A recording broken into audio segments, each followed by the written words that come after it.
Well, good afternoon, everybody. I'm Jason Gourmet, the president of the Bipartisan Policy Center. We are delighted to have Secretary Moniz here today, this afternoon, to discuss the next steps of managing our nation's nuclear waste, an important and complex topic.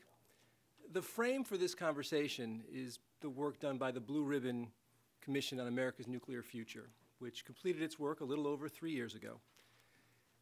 A terrific panel of leading thinkers, three of whom are with us today. Former Senator and Bipartisan Policy Center Senior Fellow, Pete Domenici. Former Congressman and President of Resources for the Future, Phil Sharp.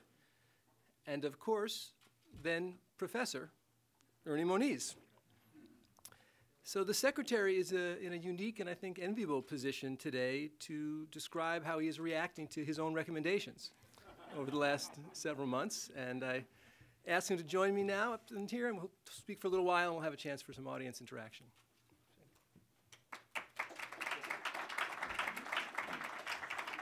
Let's see. There was no convenient place to put a bottle of water, but that's all right.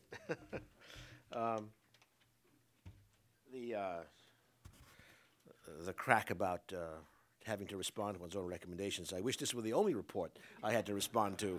The Quadrennial Energy Review, I can assure you, is coming out any time now, a response to one of the PCAST reports that I had a chance to work on. Anyway, thanks again, Jason, and I also want to greet my fellow former commissioners. Thank you for coming. Also, I think this organization and people here have done a lot of work on nuclear waste policy, and I hope what we will discuss today can help help further the national conversation on what has been obviously a pretty difficult topic. Actually, yesterday we released a report from the NNSA entitled "Prevent, Counter, and Respond: a Strategic Plan to Reduce Global Nuclear Threats." This was the first time that the Office of Nonproliferation Programs has pulled together in one place a kind of what we hope will be viewed as a clear articulation of our programs to reduce the threat of nuclear proliferation and nuclear terrorism. I also noted in those remarks the connection between nuclear fuel cycle development and nonproliferation, and of course our Office of Nuclear Energy, therefore, is a very strong partner with NNSA in these efforts. Also, I would note that to help coordinate quotes all things nuclear across the department, I recently created a DOE Nuclear Policy Council. It's a group consisting of senior program leaders and advisors to address cross-cutting issues and long-term planning across the whole nuclear space. And it's interesting when you think about DOE, we have three undersecretaries, nuclear security, management and performance, and energy and science, and all of them actually have major nuclear responsibilities. So it's something that just cuts across the entire department. Now, most of these fuel cycle discussions concerning proliferation risks focus on enrichment and reprocessing for obvious reasons, as pathways to high-enriched uranium or plutonium approaches to weapons. But the very back end of the fuel cycle, high-level waste disposal, spent fuel disposal, should also be part of these conversations. In fact, in another paper in 2003 with John Deutsch and Arnie Cantor and Dan Poneman, we presented this connection in the context of fuel leasing as an approach to nonproliferation, and pointing out that the evident difficulty that we and others have in addressing nuclear waste disposal, sometimes we don't think about it, but it also limits our options in terms of how we approach the international fuel cycle and nonproliferation questions. I'm not going to go into it today, but I think many of you know I'm kind of involved in some of those discussions these days with regard to the Iran program, for example. It's fundamentally a question about their developing nuclear power for peaceful purposes, but having in that case to kind of earn the confidence and trust of the international community in doing so. Another kind of introductory remark in this context is, of course, as we strive to fulfill the President's call for reducing global carbon emissions, tackling the threat of climate change, while providing affordable and reliable energy for our country, nuclear energy, we remain convinced will be a crucial part of that energy portfolio, accounting today for more than 60% of carbon-free electricity in the United States. But again, to ensure the viability of the nuclear industry of the long term, we simply, again, have to address the issue of nuclear waste disposal. So it really has these two elements, the obvious one in terms of nuclear power advancement, but also in the nuclear security regime, very important that we make progress. As we address spent nuclear fuel, however, we also must at the same time provide for the final disposal of wastes from past nuclear weapons activities, where although there's a far smaller amount of waste, serious challenges, technical, environmental, and budgetary, remain. So to address the twin issues of spent commercial fuel and defense nuclear waste, I want to highlight first the administration's overall approach to commercial nuclear waste management and some elements of our FY16 budget request, and then finally make a couple of announcements regarding the road forward along both branches of this waste challenge. If you'll excuse me, I'm going to have to revert to my water since my throat's a little bit bad. So the administration's 2013 strategy for the management and disposal of used nuclear fuel and high-level waste lays out a plan to implement a long-term program. It derives from the report of the Blue Ribbon Commission that Jason mentioned, chaired by Lee Hamilton and Brent Scowcroft. That program begins with the operation of a pilot interim storage facility. It advances in turn towards siting and licensing of a larger interim storage facility, and finally calls for progress on the siting and characterization of sites for one or more permanent geological repositories. Most important, the strategy also emphasizes the importance of a consent-based approach to nuclear waste disposal all along the decision chain. Now, interim storage is a critical component of the strategy and, in our view, of any nuclear waste management system. Interim storage of used nuclear fuel makes sense for a whole variety of reasons. It offers an opportunity to remove fuel from shutdown reactors in the near term. At present, there are 12 different sites where remaining used fuel is one of the last steps, if not the sole remaining step, to releasing the site for other uses. Interim storage could also enable the federal government to begin meeting its waste acceptance obligations sooner and ultimately reduce our liabilities caused by the delay in meeting our obligations. These liabilities are currently projected to be as much as $23 billion over the next 50 years, on top of the more than $4 billion the government has already paid in settlements. An interim storage facility would also provide capability to receive used fuel in the unlikely event that emergency situation arose at a nuclear power plant. Finally, an interim storage facility would also support a long-term geologic repository by providing flexibility for the system as a whole, potentially providing the capability to package waste for disposal prior to shipment to the repository.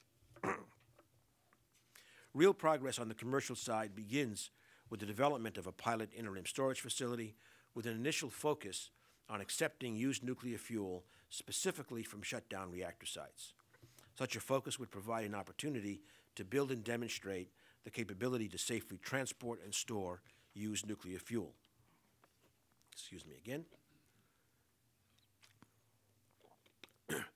A pilot interim site would also build trust among stakeholders, including any potential host community that would give its consent for the facility, as well as jurisdictions among transportation routes and communities with spent fuel at reactor sites. This approach to a pilot facility was put forward by the Blue Ribbon Commission, the administration's 2013 Strategy for Nuclear Waste, and the bipartisan bill that we saw introduced in the Senate last year. Beyond the pilot-scale facility, the administration also supports the development of a larger, consolidated interim storage facility with greater capacity and capabilities that will provide flexibility in the operation of transportation systems and disposal facilities.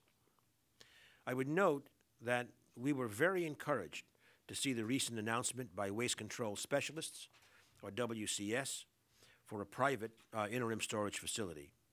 And we were particularly pleased to see that it's supported by the local community where such a facility would be located and by elements of the state's political establishment. This is a positive indication that it is possible to have community and state support and that a consent-based siting process is the best way to proceed. To be clear, the proposed WCS facility is not a pilot project. The proposal would be built in stages of 5,000 metric tons with a total eventual capacity of 40,000 metric tons. And for scale, I remind you, Yucca Mountain was put forward with a cap of 70,000 metric tons. Now, our administration strategy has been based on the idea of a federal facility, but the idea of a privately owned facility is an interesting development, and we think the proposal is certainly worth serious consideration and evaluation, and we will take a hard look at it. This sort of creative solution by private enterprise with community support might play a very significant role indeed as the overall, as a part of the overall waste management strategy. The final aspect of the administration's strategy is moving towards one or more long-term geologic repositories for both spent fuel and high-level defense waste. As stated in the strategy, there is international consensus that geological repositories represent the best-known method for permanently disposing of used nuclear fuel and high-level radioactive waste, without putting a burden of continued care on future generations.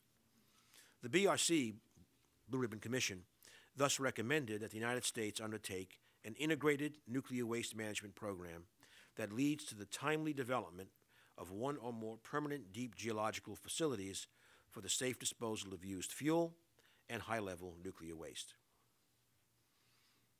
Just remembered, there's 3 commissioners, but there's also John Kotek, who was the executive director of the Blue Ribbon Commission, or something of that title, right? And who has now joined us at DOE, in case you didn't know, and is doing a great job. To put it simply, the development of geological disposal is the safest and most cost-effective way of permanently disposing, again, of both nuclear fuel and high-level waste, as I said. Okay, now the Department of Energy's FY16 budget request accordingly seeks to make progress across the administration's nuclear waste agenda, making investments both in policy development and long-term R&D leading to the ability to transport, store, and dispose of both commercial and DOE spent nuclear fuel and high-level waste.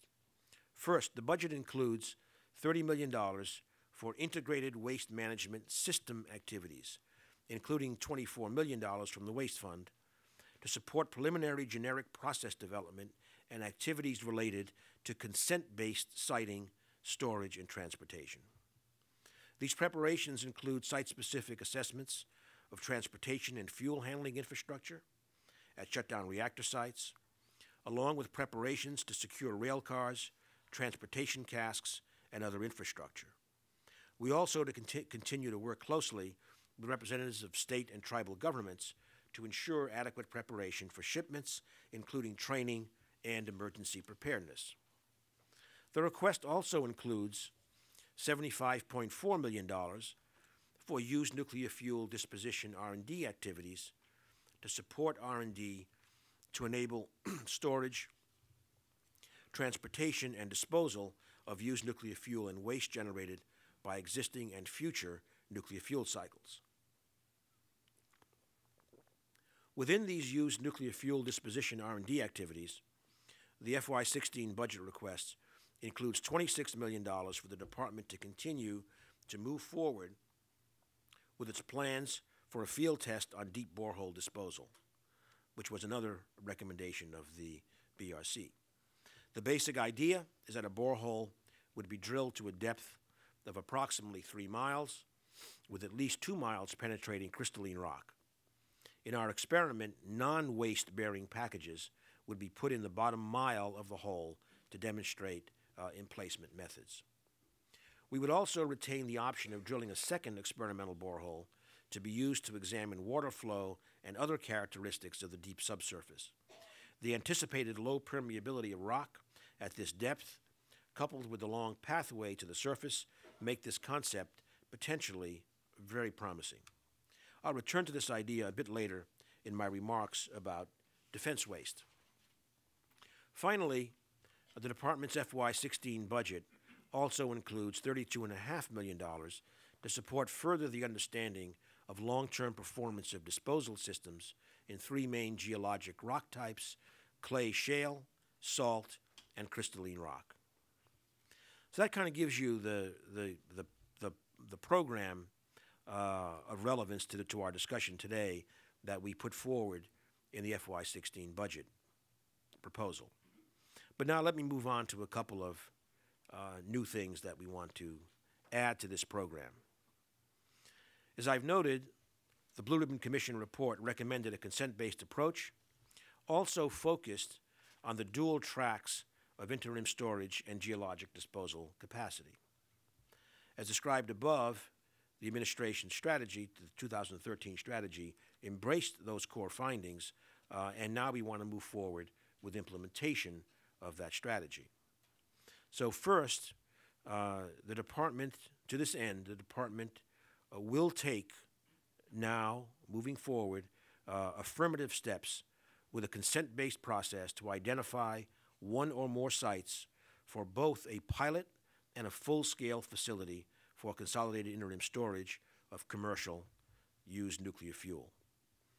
Of course, the development of consolidated interim storage in no way minimizes the need for a permanent disposal capability, and we are committed to advancing development of both, again, interim storage and geological disposal for commercial fuel. But again, what we really want to do now is move the process forward for this consent-based interaction with communities and states to get our storage program going. Second, let me return now to the department's approach to defense nuclear waste. In 1985, a decision was made to combine nuclear defense wastes and civilian commercial nuclear waste and dispose of them in one and the same permanent repository. The Blue Ribbon Commission suggested that we do a study to re-examine that. Back then, the decision was understandable. The Cold War continued, and the production of new nuclear weapons was expected to continue indefinitely. It seemed like a natural choice to combine defense and civilian waste in a single repository. But today we face a very different world. History has proved that the assumptions made 3 decades ago were misplaced, or at least did not reflect the future, which is quite common. While the Department of Energy continues to maintain our nuclear deterrent, we are reducing, not expanding, our number of deployed warheads to the lowest level since the 1950s. It's been 22 years since the last U.S. nuclear test. And as a result of DOE Stockpile Stewardship Program, which is nearing its 20th anniversary, our lab directors today understand more about how nuclear weapons work than during the period of nuclear testing. Also, since 1985, there have been significant schedule delays and obstacles to selecting a site, characterizing a site, and licensing an all-purpose permanent site. The long-delayed availability of a repository has driven up costs significantly. In addition, and really a derivative of that statement about the change in the weapons program, the U.S. is no longer generating defense high-level waste associated with weapons production. Thus, the inventory of defense high-level waste is both finite and known and, frankly, relatively small on the scale of civilian spent fuel. The amount of commercial spent fuel, as I indicated, continues to grow at roughly 2,000 tons per year.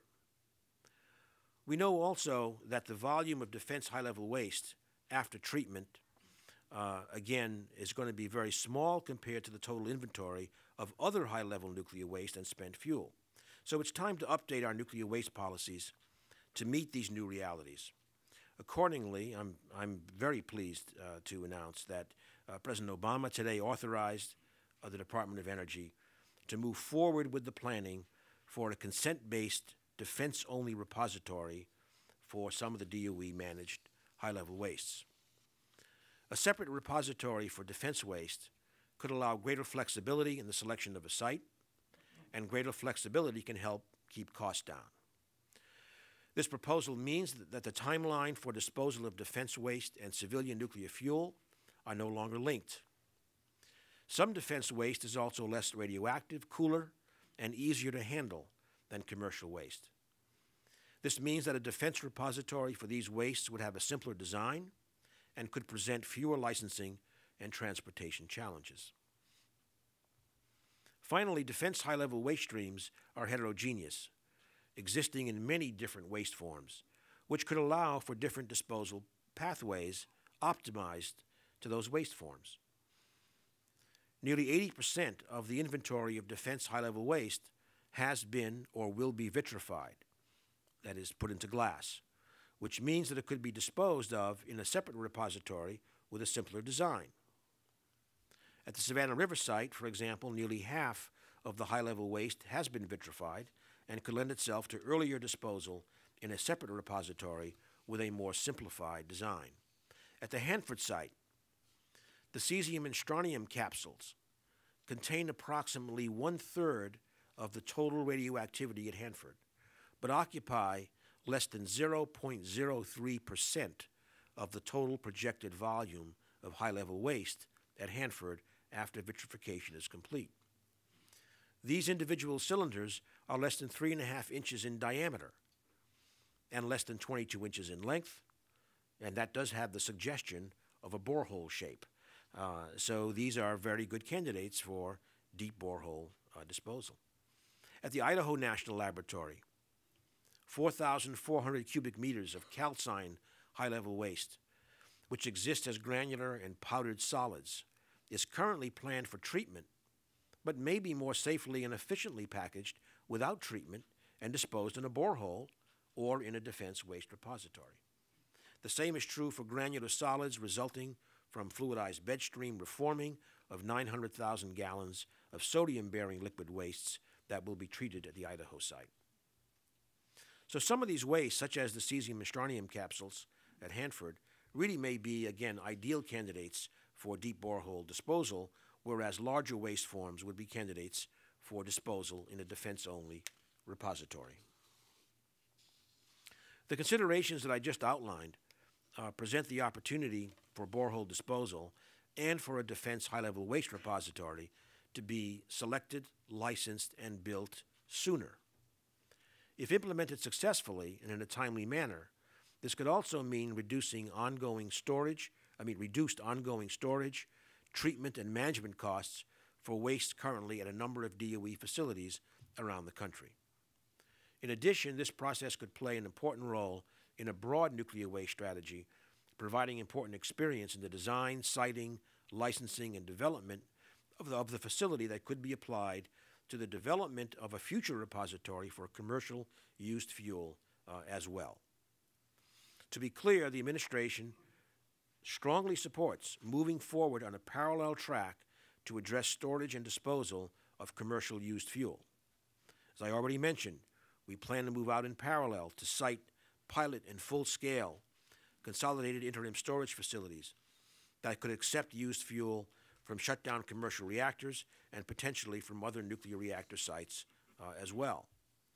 Although the actual construction of a federal interim storage facility would require new authority, we can make progress towards scoping a consent-based siting process right away. And to reiterate, we are encouraged at the prospect of a privately developed interim storage facility which would create yet another potential pathway for storage of commercial used fuel.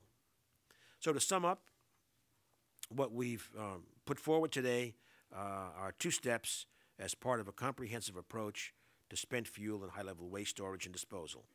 Again, to repeat, first, we will take affirmative steps with a consent-based process to identify 1 or more sites for both a pilot and full-scale facility for consolidated storage of commercial fuel. And second, the President today authorized the Department of Energy to move forward with planning for a consent-based defense-only repository and other geological options like borehole for some DOE-managed high-level wastes. We think these steps are just common sense. We look forward to working with stakeholders in Congress, industry, and local communities across the country to ensure that our efforts fully reflect the safest, most efficient, and most fiscally responsible path forward. And again, I just thank the Bipartisan Policy Center for your hospitality and your flexibility in inviting us here to address this important topic. Thank you.